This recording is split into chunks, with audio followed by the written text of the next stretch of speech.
চুল ছিল না, এখন সেই ফটোটা দেখলে খারাপই লাগে। কোথাও যেতে গেলেও একটু খারাপ লাগতো, সবাই বলতো বয়স বেড়ে গেছে। এখন আমি হাওড়া আমতা থেকে এসেছি।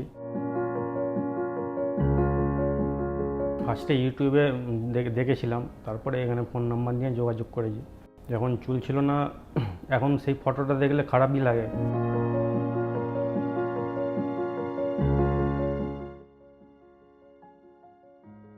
এখন খুব ভালো লাগে।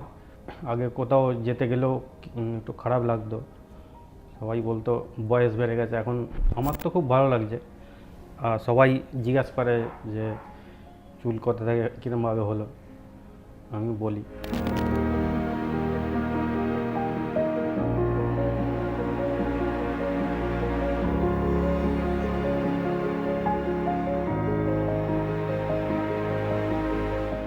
এই লাস্ট পিআরপি হচ্ছে, এইটা নিয়ে ছ মাস হয়ে গেল।